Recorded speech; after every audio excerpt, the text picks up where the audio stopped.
विरोधी पक्षाचे काही नेते जे आवश्यक होते, ज्यांनी यायला पाहिजे होतं आणि चर्चा घडायला पाहिजे होती, ती घडल्या गेली नाही ही वस्तुस्थिती सर्वांना माहीत आहे। म्हणून एखादी पाऊल पुढे जाऊन आज भुजबळ साहेब शरद पवार साहेबांना भेटलेत, पवार साहेबांनी सुद्धा 2 दिवसांमध्ये मुख्यमंत्र्यांशी बोलतो म्हणून सांगितलेत। मला वाटतं ही एक पॉझिटिव्ह सिग्नल या महाराष्ट्रामध्ये गेलेला आहे। एक आपण हा गोष्ट लक्षात ठेवली पाहिजे की सरकार त्या लोकांना आरक्षण देण्याच्या संदर्भामध्ये आहे ज्या लोकांना या आरक्षणापासून वंचित राहिलं होतं। म्हणून आज जर पाहिलं तर शिंदे साहेबांनी स्वतः पुढाकार घेऊन शिवरायाची शपथ घेऊन हे जे काही कुणबी नोंदी काढल्यात ज्या होत्या पण त्याला काढायचा कोणी प्रयत्न केला नाही आणि दरवेळेला या मराठा समाजाला झुलवत ठेवण्याचं जे काही काम केलं।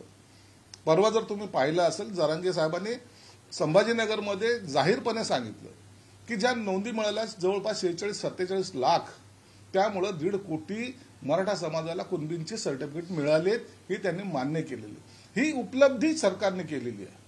यापूर्वी कोणीही ते केलं नव्हतं, कोणी ती हिंमत केली नव्हती। म्हणून आता ज्या काही मागण्या आहेत, ओबीसींच्या मागण्या असतील, मराठा समाजाच्या मागण्या असतील, या मागण्या संदर्भामध्ये सरकार जसं कोणीही कोणत्याही पक्षाचा असो, पक्ष किंवा इतर कोणत्याही बाबीकडे लक्ष देताना आम्ही हा विरोधी पक्षाचा आहे किंवा हा आपल्या विरोधात आहे अशी आमची भूमिका नाही। सर्वांना बोलून सर्वांशी चर्चा करून आणि चांगला मार्ग यातून कसा निघेल यासाठी सरकार निश्चितच सगळ्यांना वेलकम करेल, त्यांचं स्वागत करेल, रेड कार्पेट टाकून स्वागत करेल आणि त्यांच्याशी चर्चा सुद्धा करेल। चर्चेतून प्रश्न सुटतात या गोष्टीवर आमचा विश्वास आहे।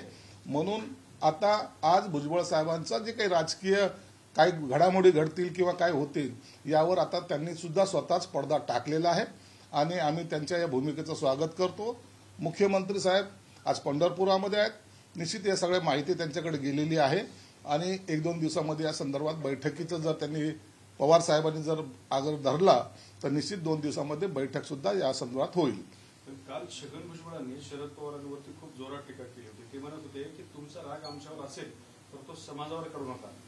शरद पवारांनी म्हणले की ओबीसी समाजावर तुमचं काय घोडं मारलंय, अशा शब्दामध्ये त्यांनी शरद पवारांवर टीका केली। बघा, त्यांनी त्यांच्यावर केलेली टीका असेल किंवा त्यांनी त्यांच्याबद्दलची केलेला त्यांची भूमिका काय आहे या संदर्भात केलेलं वक्तव्य असेल, आता आपण त्याच्याकडे न जाता आज ते स्वतःहून जर शरद पवार साहेबांना भेटलेत आणि जर पॉझिटिव्ह जर काही होत असेल तर त्याचं आम्ही स्वागतच केलं पाहिजे।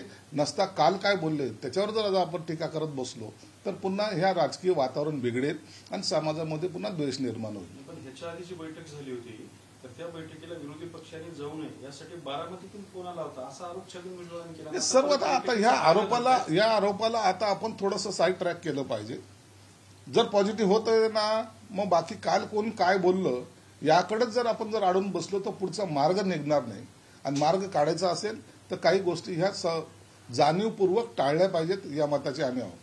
भुजबळ म्हणतात की मुख्यमंत्री झाले म्हणजे सर्वच गोष्टींचा अभ्यास असतो असं नाही, हा भुजबळांचा मुख्यमंत्री शिंदेना मारलेला टोला मानला जातोय। नाही, मुख्यमंत्री असेल किंवा मंत्री असेल किंवा प्रधानमंत्री असो, सर्वच गोष्टीचा प्रत्येकाला अभ्यास नसतोच। कोणताही माणूस हा परिपूर्ण नसतो, हे सांगायला कोणत्या ज्योतिषाची गरज नाही। म्हणून हे सर्व अनुभवातून माणूस शिकतो आणि शिंदे साहेब पण अनुभवातून अनेक गोष्टी शिकलेल्या आहेत आणि मला वाटतं त्या चांगल्या शिकलेल्या आहेत आणि म्हणून या चांगल्या गोष्टीचा आता आपल्याला त्यांना आलेला अनुभव हे आता ते जनतेमध्ये जाऊन शेअर करतायत आणि म्हणून आज जनता त्यांच्या पाठीशी सुद्धा उभी आहे। पूजा खेडकर प्रकरण सध्या चर्चेत आहे। पूजा खेडकरांना किंवा त्यांच्या कुटुंबाला पंकजा मुंडेंचा राजकीय विरोधात असल्याचं बोललं जातं, कारण पूजा खेडकरच्या आईने पंकजा मुंडेच्या एका फाउंडेशनला 12 लाखाची देणगी दिली होती। तर पंकजा मुंडे लोकसभेला निवडून यावेत यासाठी पूजा खेडकरच्या वडिलांनी मोठा देवीला 1.5 किलो चांदीचा मुकुट अर्पण केल्याचं सांगतात। बघा, तुम्ही आता पूजा खेडकर कोणत्या तरी समाजाची आहे म्हणून ते एखाद्या समाजाचा नेता जाऊन तिला सपोर्ट करतो असं चुकीचे मेसेज समाजामध्ये जाऊ देऊ नका। त्यांनी केलेल्या काही ज्या चुका आहेत त्या संदर्भामध्ये सरकार शासन हे कारवाई करतंय आणि तुम्ही पाहिलं असेल आता त्यांची गाडी जप्त झालेली आहे, त्यांची चौकशी चालू आहे आणि याच्यातून सर्व काही बाहेर येईल। म्हणून कोणताही राजकीय पक्षाचा नेता अशा वेळेला कुणाला मदत करतो हे म्हणणं मला वाटतं गैर आहे। त्यांनी केलेल्या चुका जर झाल्या असतील तर त्याचे पवारांनी आग्रह धरला म्हणून मराठा ओबीसी वादावर मार्ग काढण्यासाठी भुजबळांचं सकारात्मक पाऊल असं संजय शिरसाठांनी सुद्धा म्हणजे शिवसेनेने सुद्धा स्वागत केलेलं आहे। मराठा ओबीसी वादावर तोडगा काढण्यासाठी आम्ही सर्वांशी चर्चा करायला तयार आहोत। याचा अर्थ असा की महाविकास आघाडीच्या आधी जेव्हा जी एक सर्वपक्षीय बैठक झाली होती ओबीसीला, त्याला महाविकास आघाडीचे नेते न आल्याने जो गोंधळ बघायला मिळाला होता, त्यानंतर सत्ताधाऱ्यांनी एक पाऊल मागे घेतलेलं आहे आणि संवादाची दारं आता सुरू करण्याचा किलकिली करण्याचा प्रयत्न सुरू झालेला आहे।